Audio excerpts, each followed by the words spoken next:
오늘은 정말 흥미로운 기업 생존 스토리를 한번 파헤쳐 볼까 하는데요. 거대한 산업이 통째로 무너지는 속에서 한 기업은 어떻게 파산했고 또 다른 경쟁 기업은 어떻게 살아남아 사상 최고의 전성기를 누리게 됐는지 그 놀라운 이야기를 들여다보겠습니다.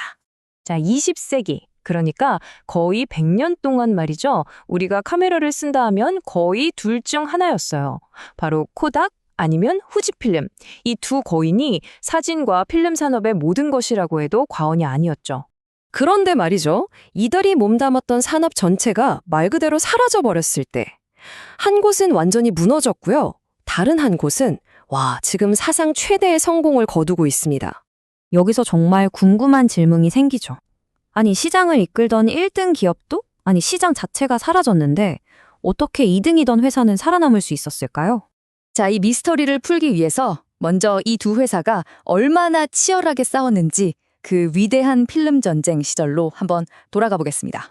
보시면 후지필름이 수십 년에 걸쳐서 정말 영리하게 코닥의 아성을 야금야금 파고들었어요. 특히 저 1984년 LA 올림픽 공식 후원사 자리를 따낸 건 코닥의 안방에서 제대로 한 방 먹인 그야말로 신의 한 수였죠. 그러니까 후지필름은 단순히 저긴 좀 싸네? 이런 회사가 아니었던 거예요. 기술력으로도 앞서 나가기 시작하면서 한때는 절대 무너지지 않을 것 같던 코닥을 제대로 흔들기 시작한 거죠. 그리고 마침내 90년대 후반이 되자 후지필름은 더 이상 그냥 쫓아가는 회사가 아니었습니다. 일본 시장은 70%나 장악했고 명실상부 코닥과 어깨를 나란히 하는 그런 글로벌 강자가 된 겁니다. 하지만 정말 아이러니하게도 필름 산업이 역사상 최고 정점을 찍었던 바로 그 2000년에 모든 것을 집어삼킬 거대한 쓰나미가 몰려오고 있었습니다. 이 그래프를 보시면 정말 충격적입니다. 속도가 어마어마하죠.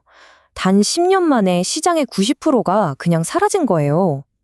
디지털 카메라는 필름 시장을 그냥 좀 줄인 게 아니라 아예 지도에서 지워버린 겁니다.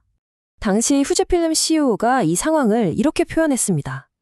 이건 마치 도요타가 더 이상 자동차를 만들 수 없게 된 것과 같다. 그러니까 자신들의 존재 이유, 핵심 사업이 통째로 사라질 위기라는 걸 정말 뼈저리게 느꼈던 거죠. 자, 위기는 똑같이 찾아왔습니다. 두 회사 모두 이 디지털 쓰나미를 분명히 봤어요. 그런데 여기서 운명을 가른 선택의 차이가 나타납니다. 그들의 대응 방식은 정말 하늘과 땅 차이였습니다. 이게 핵심입니다. 코닥은 스스로를 이미지 회사라고 생각했어요. 사진, 인화지, 앨범, 눈에 보이는 결과물을 파는 회사라고요. 반면에 후지필름은 달랐습니다. 우리는 기술 회사다. 이렇게 스스로를 재정의한 거죠. 그래서 그 결과가 어떻게 나타났냐? 코닥은 사람들이 디지털 사진을 인화할 거라는 어떻게 보면 기존 사업의 연장선에 모든 걸 걸었습니다. 하지만 후지필름은 완전히 다른 길을 갔어요. 2년 동안 우리 회사가 가진 모든 핵심 기술을 싹 다 다시 뜯어보자. 이런 결정을 내린 겁니다. 그리고 그 내부 조사를 통해 정말 놀라운 사실을 발견하게 됩니다. 우리가 그냥 필름 회사가 아니었네? 알고 보니 우리는 수십 년간 화학 물질을 나노 단위로 제어해온 초정밀 화학 기술 회사였던 겁니다. 이게 바로 그들의 비밀병기였죠. 이런 새로운 정체성을 가지게 되니까 예전에는 상상도 못했던 질문을 던지기 시작합니다. 예를 들면 이런 거죠. 잠깐만, 카메라 필름이랑 노화 방지 스킨크림이랑 대체 무슨 상관이 있지? 바로 이 엉뚱해 보이는 질문에 생존의 열쇠가 숨어 있었습니다. 이게 정말 기가 막힌데요. 필름의 주성분이 바로 콜라겐이거든요. 후지필름은 수십 년간 이 콜라겐을 연구해왔죠. 또 사진이 빛바래는 걸 막는 항산화 기술, 이게 피부 노화를 막는 기술과 원리가 똑같았던 겁니다.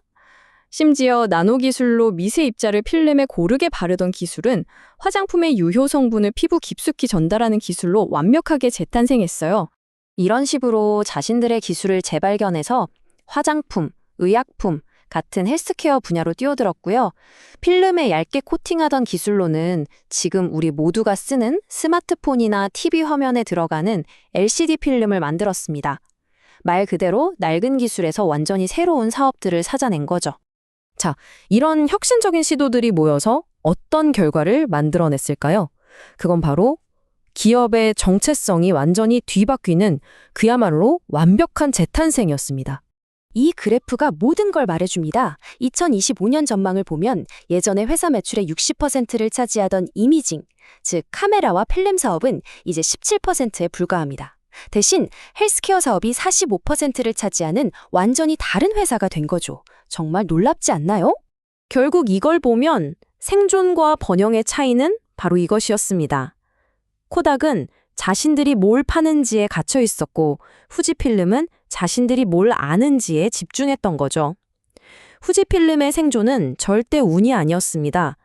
정체성을 바꾸겠다는 정말 고통스럽고 의식적인 선택의 결과였던 겁니다. 이 이야기는 우리 모두에게, 특히 기업을 운영하는 분들에게 아주 강력한 질문을 던집니다. 당신의 회사는 지금 당장 팔고 있는 제품으로 정의됩니까? 아니면 내일의 생존을 위해 필요한 핵심 역량과 기술로 정의됩니까? 회사가 무엇을 파는지와 무엇을 아는지, 그 차이가 바로 생과 사를 가를 수 있다는 것. 이게 바로 코닥과 후지필름의 이야기에서 우리가 얻을 수 있는 가장 큰 교훈일 겁니다.